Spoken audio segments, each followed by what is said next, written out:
Bonjour, merci infiniment et très heureux de vous retrouver en ce premier samedi de la nouvelle année 2020. Nouvelle année, nouvelle émission, nouveau numéro, nouvelle aventure. Occasion de vous présenter mes vœux les meilleurs comme le veut la tradition. À vous tous, amis téléspectateurs qui avez su nous accompagner tout au long de l'année 2019. Remercier aussi ces hommes et femmes qui ont défilé sur notre plateau ici pour réfléchir ensemble avec nous sur les questions brillantes de l'heure. Une nouvelle aventure commence pour nous. Nous sommes au premier samedi de la nouvelle année et donc 2020, on le sait, année de la présidentielle au Togo. On connaît la date, 22 février. Les Togolais se rendront aux urnes. Une présidentielle de tous les enjeux.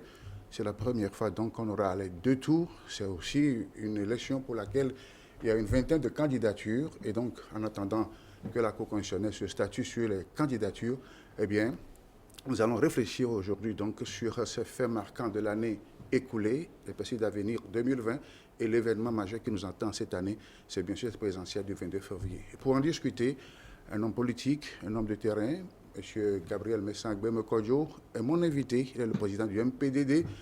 L'information est tombée le 31 décembre dernier, dernier jour de l'an 2019, on apprend que c'est lui que le comité des sages, initié par Monseigneur Philippe Kokoyo, a désigné pour représenter l'opposition, en tout cas la C14, pour cette présidentielle de 2020. Monsieur Abdou Kodjo, merci à notre invitation. Oui, merci beaucoup. Malgré votre calendrier chargé ces derniers temps, vous avez voulu venir sur ce plateau, nous entretenir avec vous sur cette question. Mais avant cela, un fait marquant, 2019, qu'est-ce qui nous vient en tête tout de suite? 2019, je pense aux incendies de Loumé du Kara, le rétropédalage donc de Mohamed Loum, oui, qui a expliqué qu'en fait, de toute façon, il a été utilisé donc, pour décapiter, en tout cas, l'opposition, en tout cas celle représentée dans le collectif Second le Togo. Et donc, je pense quand même que moi-même, j'en ai été victime. J'ai souffert, j'en ai souffert, et j'ai passé donc 40 jours donc, en prison pour un fait auquel je n'ai jamais rêvé. Et donc, je considère que ça, là, est une grave interpellation donc, du gouvernement et que donc, cela mérite donc, une clarification quand on sait qu'il y a eu des morts, il y a eu donc, comment je dirais, des vies qui ont été déconstruites, des fonds de commerce de toute façon qui ont volé en l'air. Mais ce problème-là, jusqu'à ce jour, le gouvernement n'en dit rien et je considère quand même que pour une question d'éthique et de responsabilité, le gouvernement doit devoir clarifier cela et situer les responsabilités afin que les innocentes victimes donc, qui ont souffert dans cette épreuve-là puissent se sentir un peu soulagés. C'est cela. Donc vous croyez donc à cette version de Mohamed Loum, n'est-ce pas? De toute façon, moi, oui. Et qui vous parle, oui, en interrogeant ma conscience, en interrogeant toutes les forces qui existent dans ce pays, dit, je ne suis ni de près ni de loin mêlé à cela. Je parle de mon cas. Et pourtant, j'ai eu 4 portes. J'ai dit brisées. Et on est venu me tirer du lit. Et donc, je considère que si c'est faux, j'affirme que c'est faux à mon niveau, que je n'ai jamais rêvé de cela, je considère aussi également que les autres. Donc, parce que la première personne interpellée dans cette affaire, c'est M. Gérard Adja. Et puis ensuite, je crois, oui, vice-président donc du MPDD. Et après, je crois, on m'a interpellé. C'est après qu'on a, du moins, comment je dirais, interpellé Loum. La raison pour laquelle je fus arrêté, c'est que j'aurais eu un coup de fil de quelqu'un qui dit, ça y est, ça commence. Mais en fait, cette personne-là, on ne l'a pas arrêté pour être sûr du contenu du coup de fil, de sa matérialité. Et bien, on m'a attrapé et j'ai dit non, je souhaite une confrontation. Et c'est moi, de toute façon, sur mon insistance, du moins que à Koumébi, eh ben, on est parti le chercher. Et quand on a vérifié, on dit que non, il n'y a pas eu de coup de fil. Il faut arrêter ce montage-là. On n'est pas dans une république bananière. En tout cas, nous, c'est pas ce que nous pensons donc pour le pays.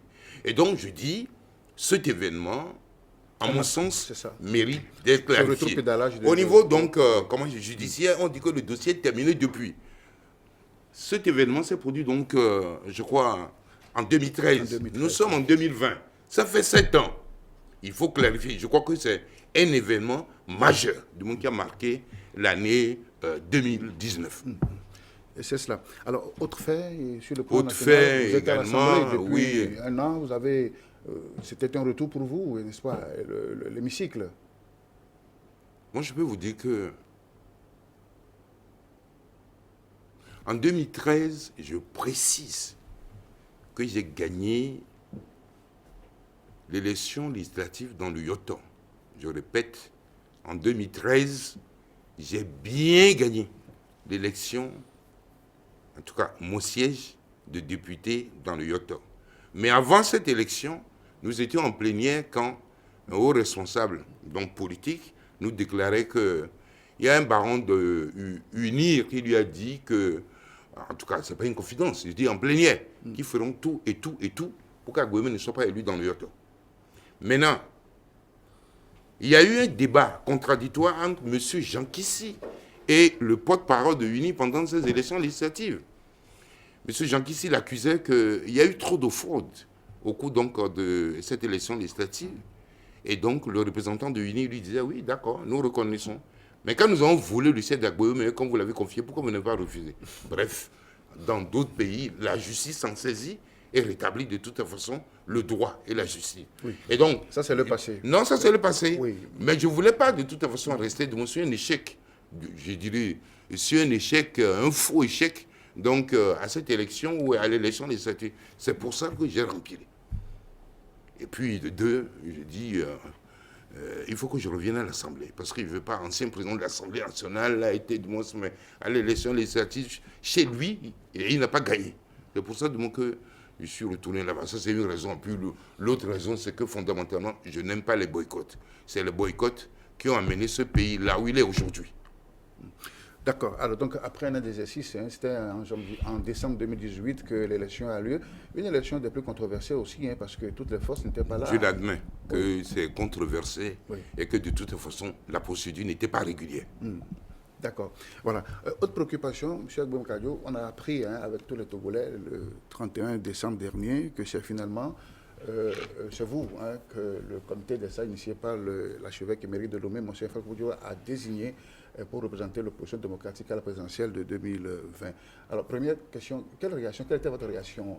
Comment avez-vous appris la nouvelle? On vous a appelé pour vous l'annoncer ou bien Non, nous étions en plénière. Nous étions en plénière, convoqués donc par Monseigneur Podjoro. Et la nouvelle est tombée. Il y a toute une procédure. Et je crois que la dernière étape, donc, c'est le grand oral que, en tout cas, les postulants ont subi.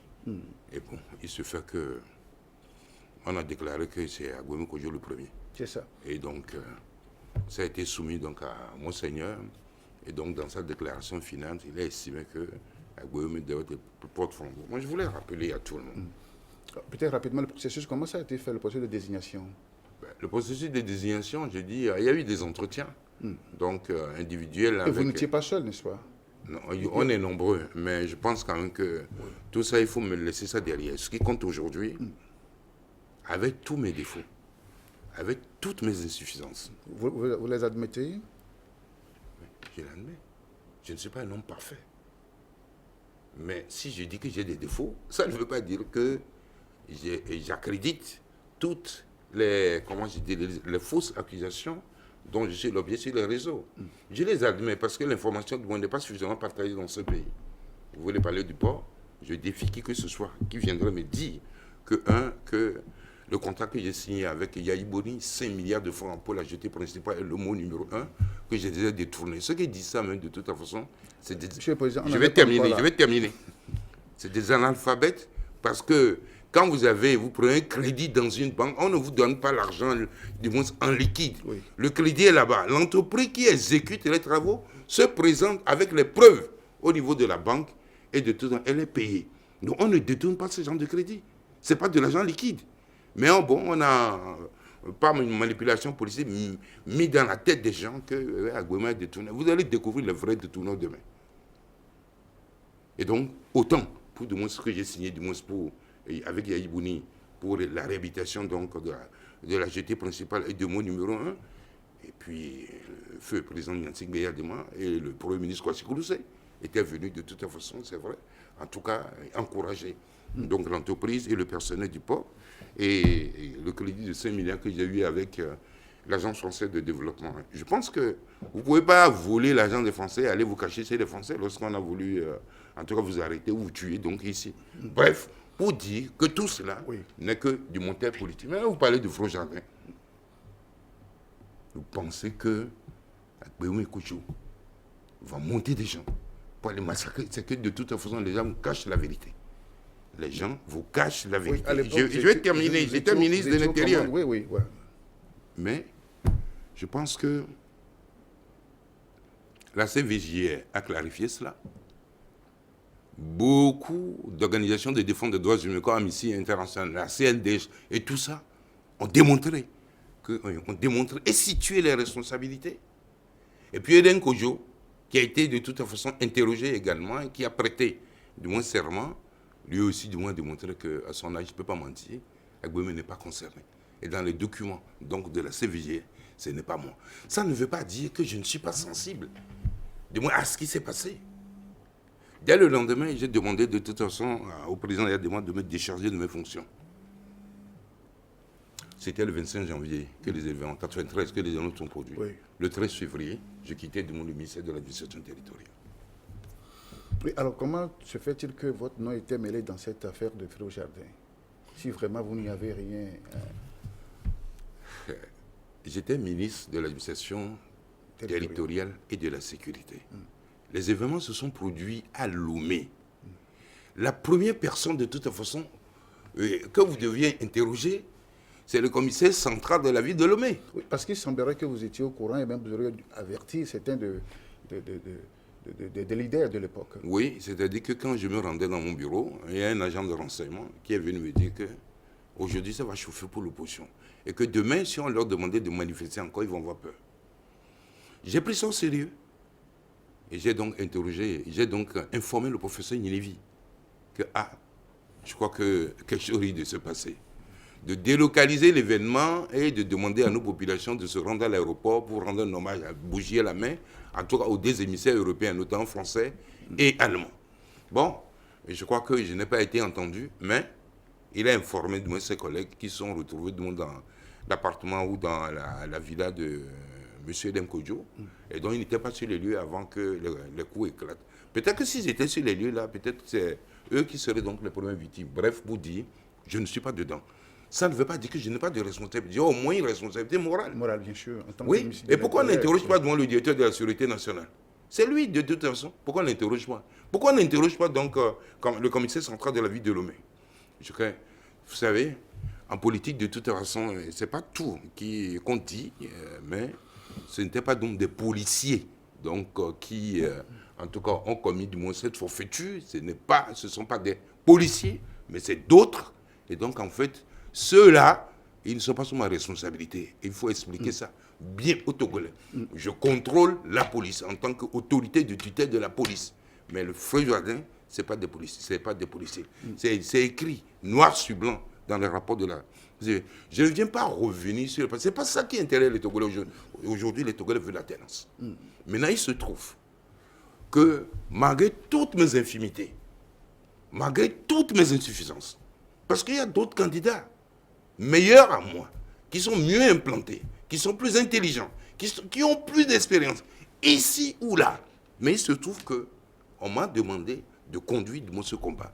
Je le conduirai et je conduirai les Togolais à la victoire. N'oubliez pas, il n'y a pas très longtemps, en octobre, j'étais avec un de vos collègues en Europe, notamment Mme Denise Epoté, et à la fin de mon émission, j'ai dit que nous ne voulions ou pas, il y aura alternance en 2020.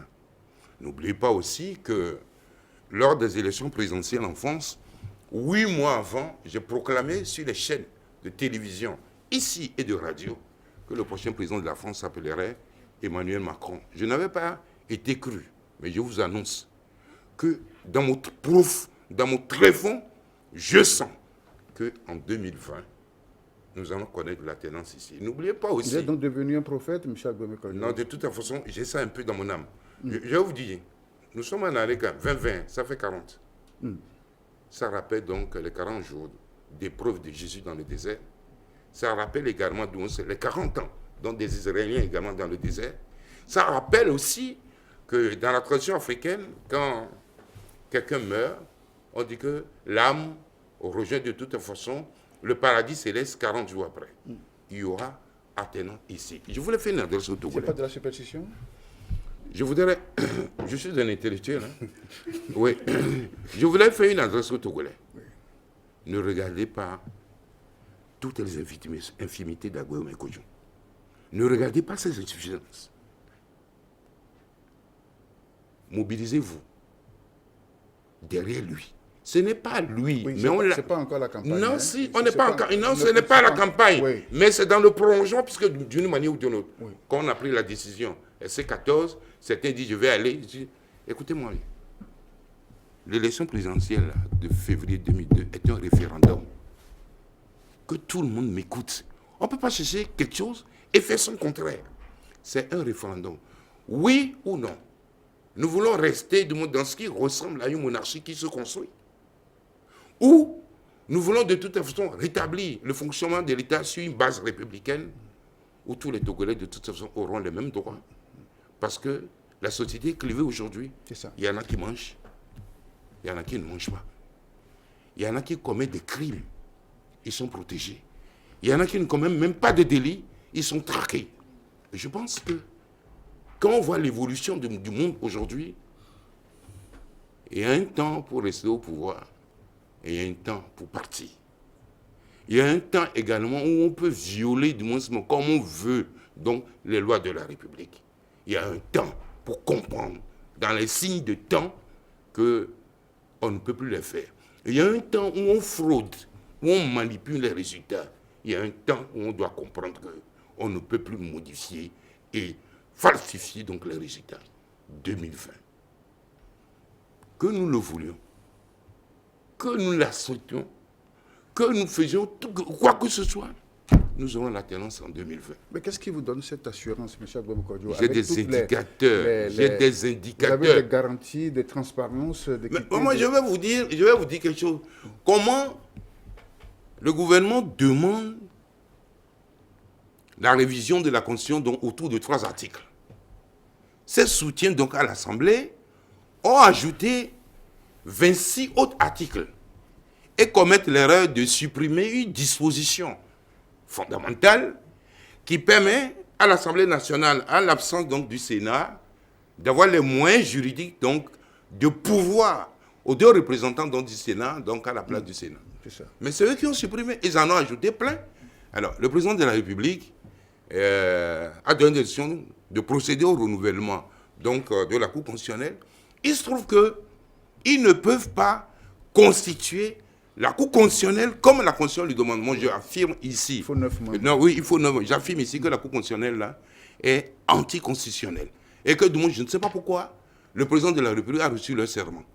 C'est-à-dire, le président de la République a juré de respecter la Constitution. Interrogez-le. Qu'est-ce que la Constitution dit par rapport à la Constitution par rapport à la Constitution de la Constitution? C'est 9.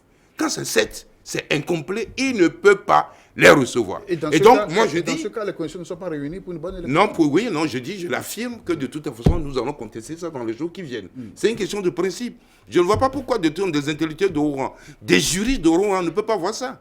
Je dis bien, il n'a le pouvoir de le faire dans le contexte actuel qu'au terme d'une discussion politique, qu'au terme d'un accord politique avec les autres. Nous allons à la même compétition et un seul camp modifie les choses, le fait à sa guide. Non, ils n'ont pas ce droit-là. Et donc, je répète, je n'ai pas fait des issues de droit, mais je suis entouré de juristes. Et je dis bien que la Cour constitutionnelle, elle n'est pas de toute façon dans le format indiqué par la Constitution. D'ailleurs, même de tout temps, quand on disait de modifier ça, il dit non. Quand on ne modifie rien, une Cour anticonstitutionnelle qui de toute façon prend des décisions pour convoquer une élection, de toute façon, ce n'est pas légal. J'affirme, je répète, j'affirme que, pour aller à ces élections, il faudrait donc qu'on se statue sur la composition de la Cour constitutionnelle. Elle ne peut pas être faite comme ça, dire n'a qu'à continuer. C'est faux. Ça va poser des problèmes. La deuxième chose, c'est qu'en fait, au niveau de l'agenda, je dirais, de la CENI, il y a des problèmes. Parce que on dit depuis, je ne sais pas quand là, que l'ouverture de la date de dépôt des candidatures, c'est maintenant qu'on vient de désigner les médecins. Les candidats n'ont pas encore fait les examens médicaux auprès de ces médecins. Ok, et on va clôturer le 8. Je crois qu'ils vont reformater donc l'agenda tel qu'il avait été défini clairement. Je crois que c'est extrêmement important. Maintenant, nous revenons de temps sur le cadre électoral. Mais nous voulons voir le fichier. Comment voulez-vous demander que j'aille à une élection sans savoir de toute façon quelle est la taille du fichier? Qu'on nous donne officiellement le fichier. Mais eux, ils l'ont. Oui, mais que nous ayons le fichier, qu'on fasse une analyse. Ok, il y a combien d'électeurs dans telle région? Où est-ce que de toute façon je dois amplifier, développer, en tout cas mon action de sensibilisation, de séduction, de marketing? Nous voulons voir le fichier. De deux, il y a un certain nombre de pratiques dont nous sommes tous conscients. Nous voulons nous asseoir. Ce n'est pas aujourd'hui, ça fait 3 ou 4 mois que le MPDD et d'autres formations politiques aussi réclamaient un réexamen du cadre électoral. Donc, la Cour constitutionnelle, nous devons nous entendre là-dessus. Nous devons nous entendre là-dessus. C'est qu'elle ne peut plus revenir aujourd'hui donc à l'Assemblée nationale et dire « Ah, on va faire encore une révision ». Ça fait un peu désordre. Pour réintroduire l'article 154, de toute façon, je crois que c'est dans l'autre, c'est 150, 158, je ne veux pas dire des bêtises, pour réintroduire. Mais ils ne peuvent pas le faire, parce que ça fait désordre. Et puis, bon, comme dans la situation se présente comme ça, ayons un accord politique pour dire, c'est toute la classe politique, pouvoir et opposition, qui disent, nous sommes d'accord que ce soit comme ça. Et puis, bon, on verra la suite. Mais on ne peut pas nous l'imposer. La Cour constitutionnelle, dans sa composition actuelle, est anticonstitutionnelle. Et je ne comprends pas pourquoi le chef de l'État, qui a juré avant sa prise de fonction de défendre et de respecter cette condition, ait accepté du moins de recevoir le serment d'une Cour qui n'est pas encore constituée entièrement. Bien, alors, quand on revient sur votre désignation, ça ne fait pas l'unanimité. Hein. Est-ce que pour vous, vous acceptez cette stabilité en toute conscience, hein, sachant bien sûr qu'il y a les détracteurs, n'est-ce pas, et qui n'apprécient pas la tête d'Agbo Mekodjo comme porte-flambeau de cette opposition? Vous savez, je vous ai dit, j'ai toutes les infirmités. Je n'ai pas beaucoup de qualités. Je ne suis pas beau. Mais il y en a plein qui sont plus beaux que moi, plus forts que moi, plus intelligents que moi. Mais ce n'est pas eux qui ont été désignés. Je dis, malgré toutes mes infirmités, je vous demande de faire confiance au choix du prélat. Mobilisez-vous tous. Un prélat dont on dit que vous avez manipulé. Je crois que c'est une insulte pour l'homme de Dieu. Quelle force j'ai. Les Togolais, de toute façon, je ne veux pas dire qu'ils ont la mémoire courte. Non, monseigneur Bodjoro, s'il n'était pas un homme de Dieu, s'il n'était pas un homme de conscience élevée, doit me détester. Et que moi aussi, je devais avoir... Non, laissez-moi aller. Vous m'avez invité. Non, laissez-moi aller. Comme ça, au moins, il y a plein de gens qui ne te savent pas. J'ai dit, ils devraient me détester. Pourquoi? Et moi aussi, de toute façon, je devais également, cordialement, le détester. À la Conférence nationale souveraine, quand Maître Okansé, paix à son âme, a déclaré que Yao comme la vie, paix à son âme, Daokou Péré et Agbo Mekodjo préparaient un coup d'État contre la conférence, Monseigneur n'a pas vérifié le fondement de toute façon de cette accusation. Et on l'a lancé, du moins ça m'a amené à pleurer. Parce que j'ai beaucoup d'émotions. On se souvient. Oui, et ça m'est arrivé, oui. Et ça fait rigoler les gens. D'ailleurs, même quand on m'a désigné là, donc les gens font tourner ça, non. Je voyais de toute façon... Donc vous étiez si ému que ça, et vous versez des larmes publiquement en fait, vous voyez. Oui. Et ça, c'est avant le prétendu... avant, oui, les accusations de toute façon sur Florent. Je suis très sensible. M'accuser de vouloir tuer quelqu'un, et je crois que c'est une accusation grave. Je n'ai pas pu supporter. Quand je sais le boulot que nous, jeunes du gouvernement, nous avons eu à faire pour de toute façon faciliter la conférence nationale, quand je pense que la plupart, 80% des jeunes, des associations qui sont dans cette salle de Fazao, c'est moi qui leur ai donné l'accréditation. Je me dis, mais comment la nature humaine peut être comme ça? Je n'ai pas supporté. Et donc, je peux dire que c'est lui qui dirigeait la conférence. Et bon, comme de toute façon, il n'a pas su contenir, si vous voulez, certains assauts que je dois avoir de toute façon. C'est pas lui qui portait l'accusation, en tout cas. Hein, non, c'est pas lui qui portait l'accusation, mais en fait, de toute façon, c'est lui qui a donné la parole du moins au cancer, parce qu'ils savaient, ils avaient été saisis. Ils devaient, du moins, comment je dirais, essayer de calmer ça ou nous appeler à côté pour vérifier la validité de l'accusation. Voilà. Donc, j'avais des raisons. Alors, j'avais des raisons, de toute façon, de dire, cet homme-là, non. Ben, nous sommes des chrétiens. Je dis, lui aussi, il a des raisons, de toute façon, de me détester, parce que nous avions été séquestrés en même temps que lui. Nous avions été séquestrés. Allons-y, par l'armée. Voilà. Il y avait moi, ministre de l'administration territoriale et de la sécurité. Il y avait Inoussa Bouraïma, ministre de la Défense. Et puis on est trois. Je ne sais pas si c'est Natchaba, je ne veux pas dire des bêtises, mais voilà. Et puis après, donc, le Premier ministre Kofigo, le général Nyansingbe Yadema, sont intervenus et nous, on nous a extraits donc, du Haut Conseil de la République. Ce qui leur est arrivé après, de toute façon, nous le savons. Et donc, je n'ai pas de relation particulière avec mon sœur. Je n'ai pas de relation particulière avec lui. D'ailleurs, même je ne connaissais pas chez lui. S'il n'y avait pas de cette histoire d'entretien-là, de tout, je ne connaissais pas chez lui. Et donc, ceux qui pensent que Agoué a manipulé, qu'est-ce que moi j'ai aujourd'hui pour manipuler de mon sœur? J'ai la force, j'ai l'argent. Qu'est-ce que j'ai? J'ai rien. J'ai, comment je dirais, la conviction que de toute façon, ce truc doit changer parce qu'il y a trop de souffrance, il y a trop de misère. Voilà.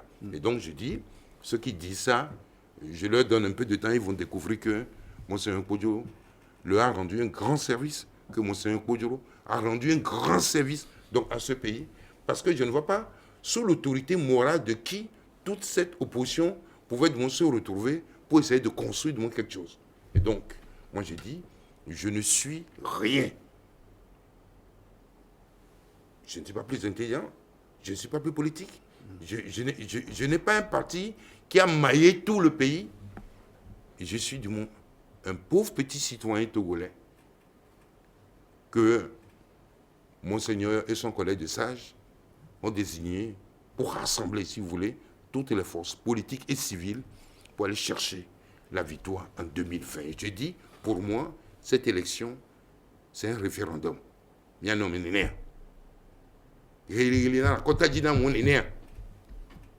Alomia Werode, na mon vous, bon, vide.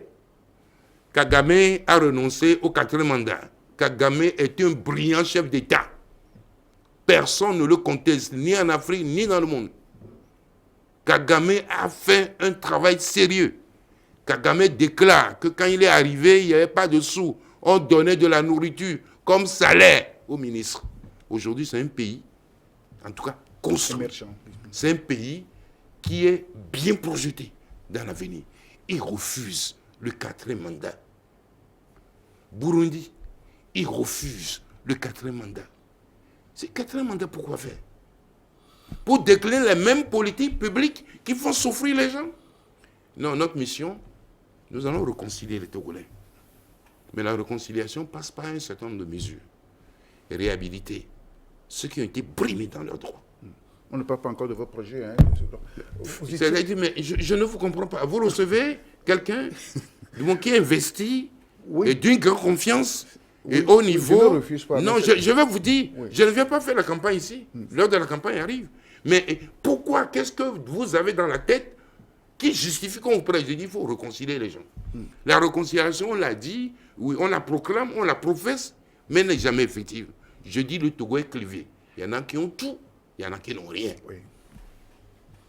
Et alors, vous étiez d'abord candidat investi par votre parti à cette présidentielle. Et maintenant qu'on vous a désigné pour représenter une partie de l'opposition, est-ce que ça change les données avec le même programme ou bien avec les mêmes stratégies? Question pertinente. Je ne vais pas à cette compétition au nom du MPDD.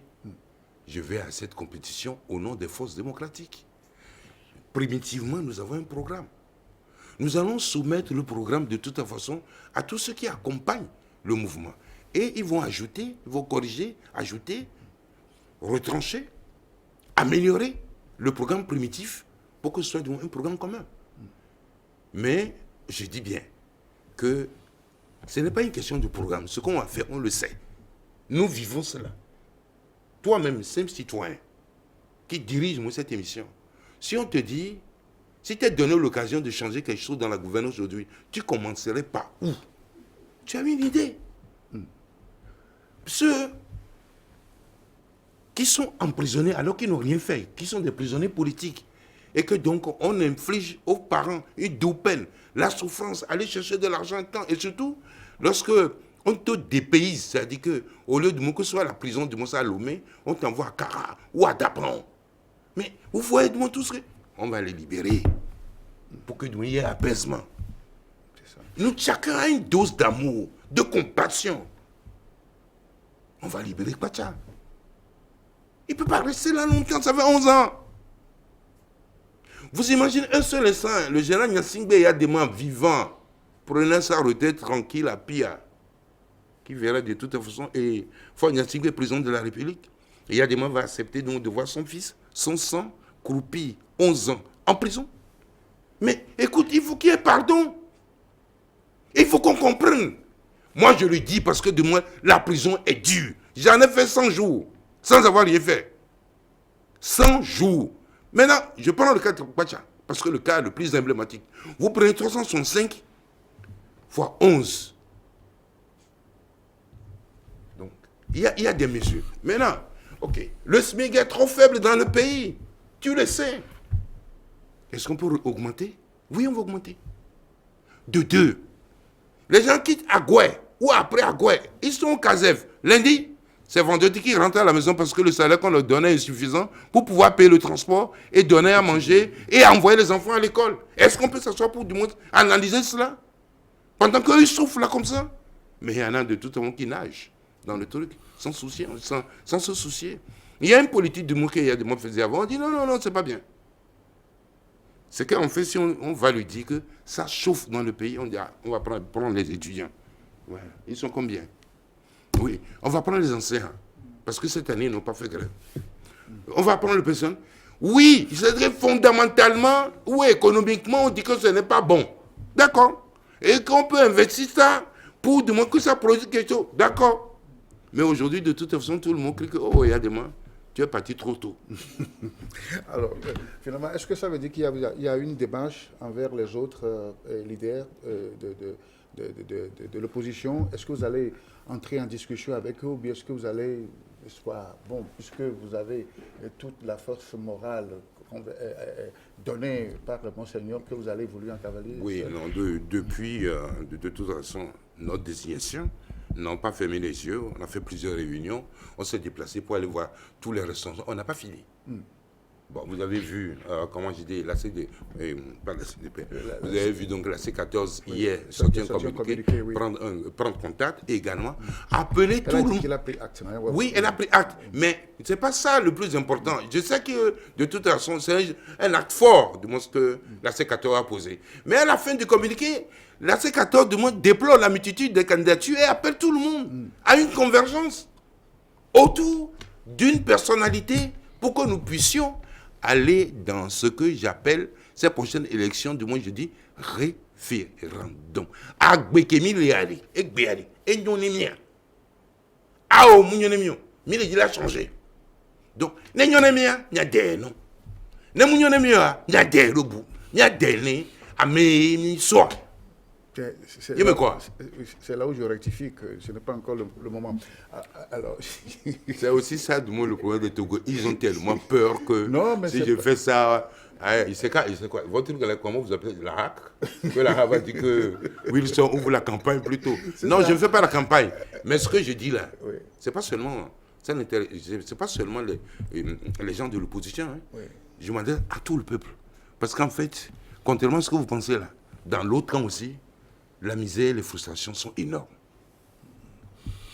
Voilà, rencontre échange, nouveau numéro de cette nouvelle année 2020. Je reçois pour vous M. Agbo Kodjo. Il a été désigné le 31 décembre dernier pour représenter l'opposition démocratique à la présidentielle de février. Et donc, c'est avec lui que nous faisons le tour d'horizon de cette question d'actualité.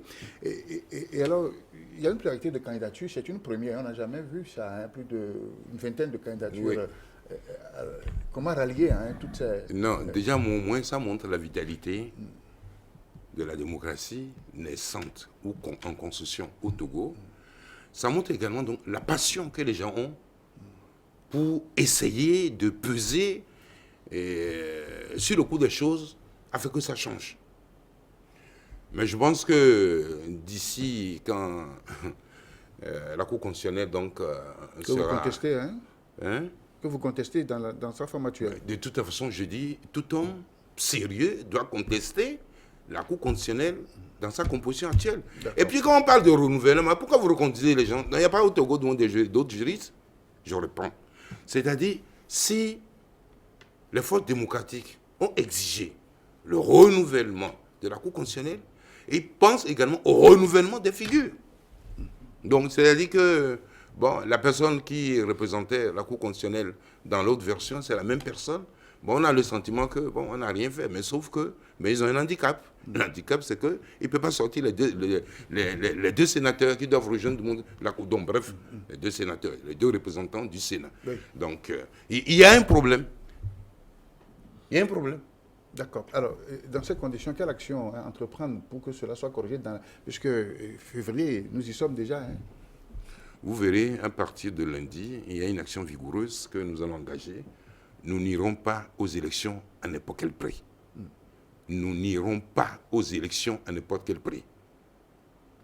Ne comprenez pas ce qu'il dit pour vous dire que nous allons boycotter. Nous allons engager tous les moyens démocratiques dont nous disposons pour avoir une Cour constitutionnelle sur laquelle il y aura un consensus. 2, pour avoir, en tout cas, un cadre électoral rassurant, parce que si ceux qui ont l'habitude d'afficher d'autres résultats que les résultats réels ont encore cette intention en 2020, je les exhorte à abandonner cette mauvaise méthode, parce que l'opposition est plus que jamais décidée à ne pas se laisser imposer des résultats qui ne sont pas ceux de la volonté du peuple togolais. Alors, quand on parle d'opposition, maintenant, il faut préciser, parce que il n'y a pas que vous. Là, sur cette question-là, de manière transversale, les commissions qui ont travaillé de tout temps sous l'autorité de Monseigneur Kodjo l'ont dit. Et donc, je crois que l'essentiel, la majorité de tout le monde de l'opposition se trouve là. Et pour cette question, si c'était à Jean-Pierre Fabre que vous faites allusion, je suis en accord avec lui, parce que nous travaillons ensemble.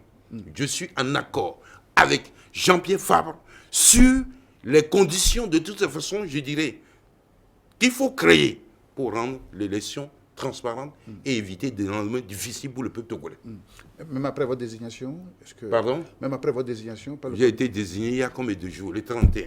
Le 1er, la nouvelle an, tout le monde de toute façon était en famille, parce que c'est une fête de famille et des amis. Je ne les ai pas dérangés. Nous sommes aujourd'hui le 4. Soyez sûrs que de toute façon, j'irai voir Jean-Pierre Fabre. C'est moi qui irai le voir. Nous n'avons pas de problème, parce que ce que cherche Jean-Pierre Fabre, c'est exactement ce que cherchent également les autres et moi. Donc là-dessus, il y a une convergence. Jean-Pierre Fabre veut le changement. Jean-Pierre veut l'alternance. Et l'alternance aura bel et bien. On ne m'a pas encore désigné, quand en octobre, je vous prévenais que l'alternance aura lieu. J'ai vu que l'alternance est là. C'est pour ça que je dis. Si je l'ai vu pour Macron, vous pouvez accepter aussi que je peux le voir pour le Togo. Et pour vous-même? Pour le moment, je n'ai pas encore dit ça. Alors, autre préoccupation, avez-vous dans votre agenda une sorte de mea culpa, d'adresse à l'endroit de la population, peut-être pour essayer d'alléger ce passé que l'on vous reproche? Non, j'ai fait un message à la nation. Un message de présentation de vœux. Déjà dans ce message, j'ai demandé pardon. Mais j'ai dit également que je ne veux pas être comptable de ce que je n'ai pas fait. Pardon pour, c'est ça, hein? Donc, non, c'est-à-dire, tu sais, vous savez, vous pouvez poser un acte Vous pouvez faire une déclaration. Vous pouvez blesser quelqu'un sans le savoir. Bien sûr. À tous ceux qui se sentent blessés par Agbéoumé Kojo dans son parcours politique et professionnel, je vous demande pardon. Parce qu'il n'y a que l'amour. L'amour qui supporte tout, qui permet de réaliser beaucoup de choses. Je demande pardon. Et je vous demande également d'être indulgent vis-à-vis de moi. Vous savez, lorsque j'étais dénoncé à la prison de Kara, de 60 jours, il y a une dame qui priait pour moi. Dans la prison aussi, elle était... Elle n'est pas dans la prison, elle est dehors. Mais il y a quelqu'un, il y a une bonne sœur qui faisait la connexion. Elle est burkinabé. Elle m'a envoyé un truc qui dit, prends un papier. Et tu notes sur ce papier-là tout ce que tu as offensé. Et les circonstances de toute façon dans lesquelles, du moins, mais c'est vrai, et tu as pu les offenser. Sur l'autre papier, tu écris tout ce que toi, tu as offensé. Et donc, tu prends chacun et tu pries pour dire, aujourd'hui, je te demande pardon. Je te demande de m'accorder ton pardon. Et tu fais pour tout le monde. Et là-bas, c'est toi qui accordes donc le pardon aux gens. J'ai fait ça 3 jours après, on est venu me dire que je suis libéré. C'était une longue liste de noms que vous avez, l'exercice là. Bon, allons-y. Vous n'êtes pas un prêtre confesseur. Mais je vous le dis que le pardon libère. Parce que celui qui t'a offensé, lui l'a oublié. Mais si tu ne le pardonnes pas, tu traînes. Tu traînes de toute façon ce poids-là. Je donnais aussi un autre exemple. Madame Grunitzky, paix à son âme, elle priait beaucoup, la femme du président Grunitzky, à Kofala. Quand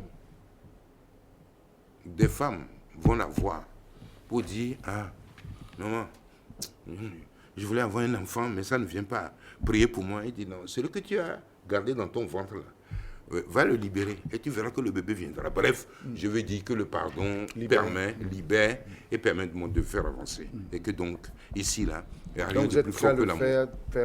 Demander publiquement pardon aux Togolais pour Je crois que je l'ai fait plusieurs fois. Aujourd'hui encore, je vous demande pardon. Que ce soit Frère Jardin, dont je ne suis pas auteur, parce que de tout, les gens ont perdu des vies humaines, je demande pardon. Que ce soit pour le port, parce que bon, avant de rendre le port prospère, c'est que nous avons procédé donc, comment je dirais, à des restructurations, donc passer donc par, comment je dirais, des licenciements. Oui. Mais en fait, les gens étaient très bien couverts. Donc, ceux-là aussi, s'ils m'en veulent, je leur demande pardon. Si tout le parcours, donc j'ai offensé quelqu'un qui me demande pardon, j'ai fait une sélection de grâce. Du moins, mais un hommage de 4 chefs d'État qui ont gouverné ce pays. Et donc, les dissensions qui ont eu lieu entre Yadema et moi, j'ai demandé pardon. Que peut-être le vieillard couché voit plus loin que le jeune. Il faut du moins organiser les élections pour que la coopération revienne, parce qu'on a réussi le programme intérimaire renforcé donc du FMI et de la Banque mondiale. Le pardon doit structurer notre vie. C'est-à-dire que nous ne sommes pas des saints. Et je ne suis pas saint. J'ai fait des fautes, mais pas forcément celles dont les gens... Je disais ça à quelqu'un hier, on dit, non, a prétendu que Agbéoumé a fêté l'anniversaire de son chien à 4 milliards. Bon, quand même, quand c'est trop excessif, on ne peut pas... 4 milliards à son chien. Oui, c'est-à-dire que 4 milliards, c'est pas on dit qu'il a pris 40 000, 4 milliards, quand vous pouvez des choses. Il a fêté 17 milliards dans ce pays, sous l'autorité des Yadema. Les gens ont construit simplement une maison là, qui ressemble un peu à Lomé 2, vous connaissez leur sort. Mais attention, quand même. Sous et Yadema, c'était pas aussi libre, chacun fait ce qu'il veut. Dans son coin, on compte des milliardaires sous Yadema. Hein? Ah non. C'était pas comme ça. Hein? Tu vois même l'argent là, quand tu veux prendre, tu as peur que Yadema te regarde. Bref, je veux dire que c'était pas comme ça. On a fantasmé beaucoup de choses. J'ai l'impression que vous pensez que son temps était meilleur, hein, parce que chaque fois... Non, moi, une seconde. Oui. C'est pas moi qui le dis. C'est pas moi qui le dis. Même les amis Diaman, c'est pas moi qui le dis. Mais les gens ont fait au Togo, vous ne le savez pas. Et pourtant, il y avait des dissensions entre vous, ce qui a fait que vous avez quitté le camp. En fait, ce n'est pas lui, c'est l'entourage. Et tout ce qui m'entoure savent que ce n'est pas lui, c'est l'entourage. Sinon, de toute façon, comment se peut-il que lors de son dernier voyage à Paris, novembre 2004, qu'il ait envoyé quelqu'un de me chercher? et qu'on a découragé du monde de la personne sur la route, que si lui m'amène... Après vous démêlez? Après, j'ai dit, moi, j'ai quitté le Togo, le 29 juin 2002. Je suis arrivé donc à Paris le 1er juillet 2002. Ce dont je parle, j'ai dit, le dernier voyage d'Iyadema à Paris. Attention, hein, Iyadema, avec toutes ses qualités, ses défauts, pardonne, vite. Et Iyadema, avec toutes ses qualités, ses défauts, pardonne, vite. Voilà. C'est pourquoi. Et bon, si toi-même tu fais la demande, il pardonne vite. Voilà. C'est pas, en tout cas, ce qu'on a vu après. Très bien. Alors, Agbome Kodjo, plusieurs fois ministre, directeur du port, président de l'Assemblée nationale, Premier ministre. Qu'est-ce qui manque dans le CV? Président de la République. Mais parce que vous conduisez le truc comme ça, vous me posez la question, vous voulez de moi que je sois hypocrite? Je suis en course pour être président de la République. Vous faites la liste et vous me demandez ce qui manque. Président de la République. C'est ça. Avec la garantie, quelle garantie? Ça veut dire quoi? Que vous devez demander quelle garantie? Oui, c'est-à-dire que ce qui vous assure, n'est-ce pas? Mais vous me demandez, vous avez présenté mon CV, vous me demandez qu'est-ce qui manque? J'ai dit président de la République. J'ai dit quelle garantie? Mais nous verrons, de toute façon. C'est la garantie, c'est de dire que nous allons transformer le pays. Ça. Nous allons offrir de toute façon des raisons d'espérer aux Togolais. Nous allons faire aimer le Togo donc aux Togolais. Nous allons faire en sorte que le pays brille. Nous allons faire en sorte que les gens ne cachent plus leur identité. Ils sont à l'étranger, on se demande, tu es de quel pays toi? Il dit Bénin, Côte d'Ivoire, parce qu'il a honte de ce qui se passe dans son pays. Je crois que le Togolais du Moussa est ingénieux. Il y a de bonnes volontés. Libérez les génies. Libérez les génies. Vous verrez dans peu de temps comment ce pays va être transformé. Cette émission tire à son fin. M. Agbome vous demande votre message. Moi, j'ai présenté les vœux aux téléspectateurs en début d'émission. Je vous donne l'occasion de le faire si vous avez un mot à placer. L'émission est partie trop vite, ou du moins c'est vite achevé. Vous avez encore des détails à donner? Vous savez, oublions nos guerres d'ego, oublions nos partis politiques. Le cœur de tous les leaders politiques de ce pays bat pour une alternance apaisée.